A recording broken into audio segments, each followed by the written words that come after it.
Hello，大家好，我是阿尊。今天我要来讲华语，就是我们所熟悉的中文华语，并不是一开始就那么统一的。20世纪初，各地的读音和今天的读音还有书写方式都有很大的分别，而且那个时候早期，并不是所有的人都有机会受教育。国民政府呢，是首先把北平或者这个北京的官话定为标准，再到1950年代，中共政府大力推行普通话还有简体字，让语言和文字进一步的标准化。这两段时间就是华语现代化标准化最重要的两个分水岭。那么在同一时间，远在东南亚的马来西亚呢，我们是有完全不同的发展途径，从母语教学到华语课堂，然后到今天完整的中文教育系统。可以说，除了中国、香港、台湾以外，我们马来西亚是唯一拥有宪法保障并保留完整的中文教育体系的一个国家。所以今天我想聊聊我们马来西亚华文教育100年以来的发展故事还有特色。在马来西亚呢，我们的中文教育发展也并不是一直那么顺利的，就是我们今天所熟悉的华校，是走了很长一段路才形成的。那么100年前的和今天是完全不一样的。我们不要讲太久远，满清政府就是差不多要倒台了，然后很多难民就逃过来东南亚工作啊什么之类的，就是在这里 settle down 咯。所以早期南方移民过来马来亚的华裔呢，是来自不同地区，有不同的语言。那个时候就是各自有讲福建语、粤语、潮州语、海南语，各种群体不同的语言。所以每个族群他们来到这边就设立了自己的社团，然后大家一起共同建造这个学社，让他们的孩子可以上学念书。他当时候的老师也是从内地聘请过来，所以他们是使用同样的文字繁体字，可是教学的语言呢是根据不同的籍贯、不同的母语去教学的。所以那个年代的老师呢，教语文、数学、历史都是以各地的母语作为媒介语。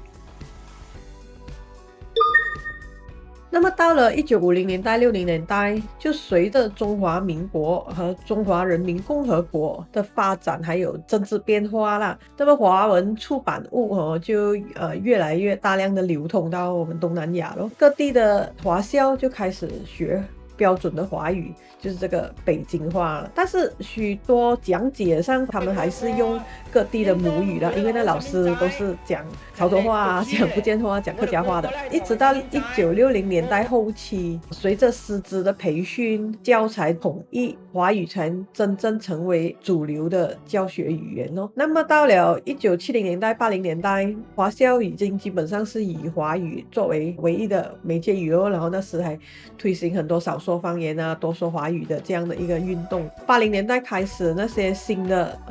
课本啊、教材啊、考卷啊，全部都改用简体字。1983年开始，小学1年级入校的学生就开始正式用简体字，直到差不多1990年代，我们的教育部才正式有了这个policy，华语正式成为华校所有的教学语言哦。那么所有的文字都改用了简体字，课本啊、作业啊、考试啊都是跟着这个标准。像许多的中文报章也同样用简体字，可是标题还是继续使用繁体字。如今我们的华校已经很少会听到我们曾经的母语咯，就是全部都已经把这个北京话认作母语，然后我们南方的原本的母语就逐渐被淘汰为方言了。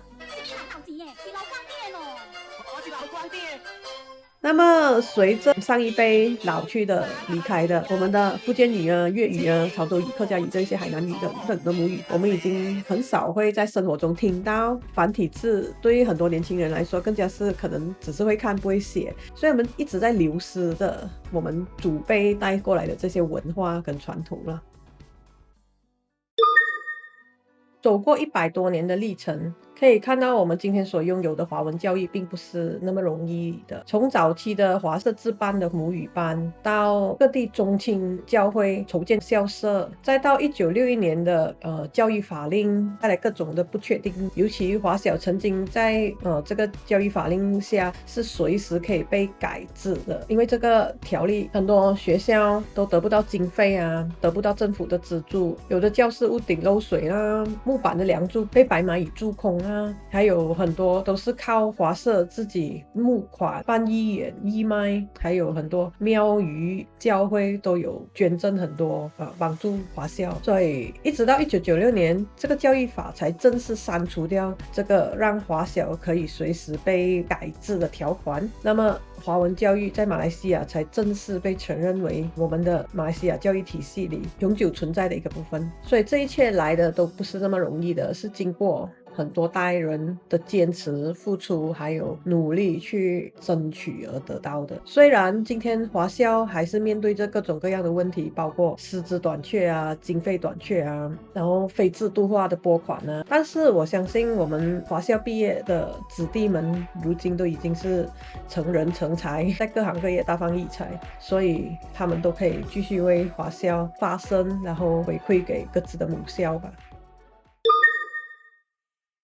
了解这一些100年的历史演变，我们更加要去珍惜这一份来的不易独特的一个存在，所以我们更要去守护好这个属于我们本土的文化，还有我们的主权。尤其在这个资讯快速扩张的时代，快速流通的时代，很多来自外国的政治思想啊、极端主义、操弄舆论的手法，我们要特别的去注意。很多在我们不知不觉中已经渗透了我们的社群，混淆了我们的视听。我们要更加的去注意我们所接受的这些资讯是不是跟我们自己本土的文化跟价值观有所冲突。这个是我们要非常小心的去注意了。那么我们也曾经因为这个历史因素、政治因素而失去了我们自己本身南方的母语，所以今天我们更加不应该让我们独有的文化思想再一次被绑架跟利用吧。所以放眼世界吧，比如欧洲的先进国家，比如法国啊、荷兰啊、瑞典啊、德国啊，他们每个国家都可以保留自己的母语，同时